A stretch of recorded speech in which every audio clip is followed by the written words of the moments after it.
사랑하는 여러분, 오늘 하루 평안하셨나요? 말씀 보셨나요? 찬양은 하셨나요? 기도는요? 이 질문에 넵 하시는 분도 계시겠지만 오늘 말씀 한 구절도 묵상하지 않았는데 찬양도 하지 않았네, 기도도 못했네 하시는 분도 계실 것입니다. 사랑하는 여러분, 잊어버리지 마시고 꼭 말씀 묵상하시고 찬양도 하시고 기도하셔야 합니다. 예배를 드리셔야 한답니다. 삶이 바쁘고 하루가 정신없이 지나갈 때, 이 생각 저 생각에 혼란스러울 때 고요히 하나님의 말씀을 묵상해야 합니다. 이사야서 54장 10절의 말씀 같이 읽겠습니다. 산들이 떠나며 언덕들은 옮겨질지라도 나의 자비는 내게서 떠나지 아니하며 나의 화평의 언약은 흔들리지 아니하리라.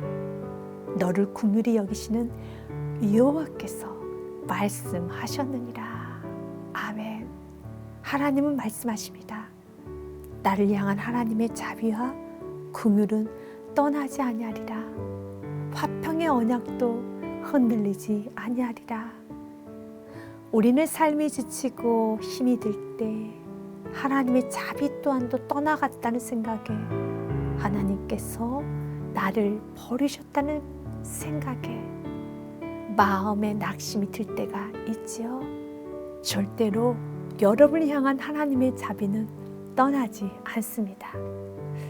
혹 산들이 떠나가고 언덕이 옮겨지는 있을 수 없는 일이 일어나도 하나님의 자비와 긍휼은 언제나 한결같아 우리 삶 속에 도전할 수 있게 합니다.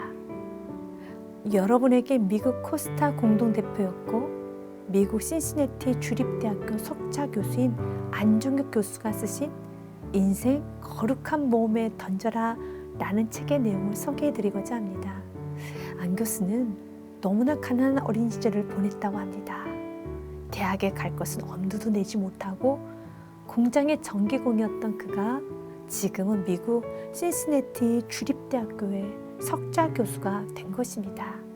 그러면서 안 교수는 말하기를 오직 예수님만 믿고 믿음의 순종을 더한 삶을 살았기 때문에 이렇게 자신의 삶이 누군가에게 영향력을 주는 사람이 되었습니다 라고 말을 합니다.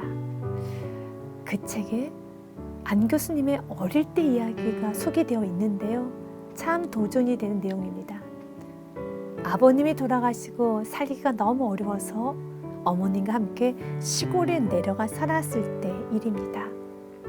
시골 아이들이 서울에서 이사온 안종혁이란 아이를 너무나 괴롭혔는데 그해 여름방학 때 서울에서 놀러온 한 아이와 안종혁과 마을 뒷산에서 결투를 벌이게 했다고 합니다. 싸울 줄을 모르고 유난히 약했던 아이 안종혁은 억지로 싸움터로 내몰렸는데 싸움이 시작되자마자 상대방 아이의 주먹 한 방에 코피가 터지고 기절해버리고 말았다네요.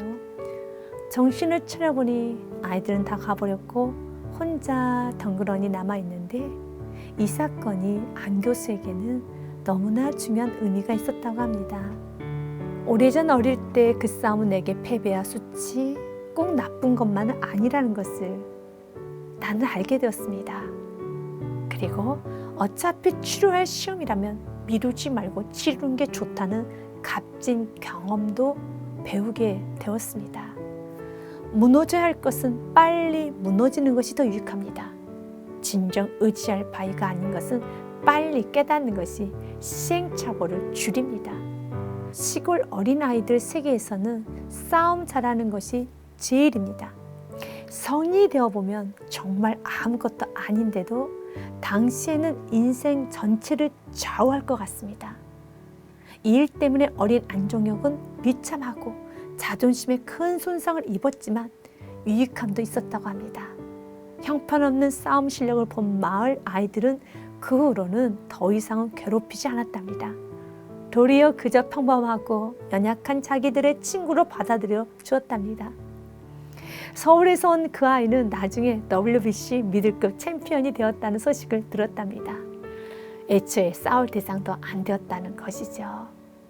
이렇게 초라한 인생이었지만 주님을 영접하고 주님만을 의지하고 순종하는 삶을 살았을 때 그의 삶은 너무 아름다워집니다.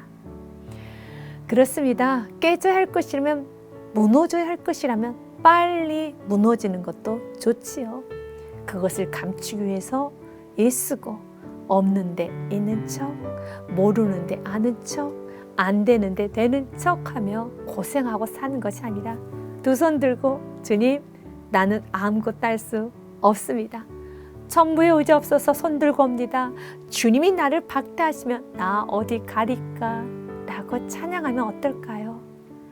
내가 의지하고 있는 것들, 조그만 우상들, 큰 우상들, 모든 우상들을 다 깨트려야 하는 것들은 빠르게 깨트리고 나아가는 것입니다. 그 순간에는 창피하게 느껴지고 패배자인 것처럼 느껴지지만 아닙니다. 승리자가 되는 것입니다. 자유인이 되고 삶의 평안이 찾아오게 될 것입니다. 스펄전 목사님은 이런 기도를 했다고 하네요. 내가 가장 아끼는 우상이 있다면 그 우상이 무엇이든지 하나님 나를 도우셔서 나로 그 우상을 내 심령의 보좌에서 끌어내리게 하시고 오직 하나님만 섬기게 하소서. 아멘. 오직 하나님만 섬기게 하소서. 순종하게 하소서. 거룩한 도전을 하게 하소서. 어려움이 있어도 낙심하지 않고 하나님의 말씀을 기억하게 하소서. 하나님의 자비와 긍휼은 떠나지 않고 언제나 나를 향하고 있음을 기억하게 하옵소서. 기도하겠습니다. 사랑의 하나님, 깨져야 할 것이 있다면 깨트려 주시고 버려야 할 것이 있다면 버리게 하옵소서. 그 순간은 창피하고 힘들 수 있지만 빠르게 버릴 것은 버렸음에 감사하게 될 것입니다. 주님, 고집스럽게 붙잡지 않고 어리석게 돌고 도는 인생이 아니라 내 안에 있는 우상들은 다 버리고 하나님을 떠나서는 아무것도 할 수 없습니다. 고백하는 인생이 되게 하여 주옵소서. 아무것도 할 수 없는 나, 대책도 없는 나, 그러나 주님 안에서는 모든 것이 가능하며 주님께 대책 없이 맡기는 내가 되게 하여 주옵소서. 나에게 겸손을 주시기 위하여 낮추시기도 하시고 내 안에 우상을 제거하기 위하여 아픔도 주시기도 하신 주님, 오늘도 겸손히 주님께 나를 드립니다. 이제 즐거이 순종하며 살겠습니다. 나를 향한 자비와 긍휼이 한이 없으신 나의 주 나의 예수 그리스도 이름으로 기도합니다.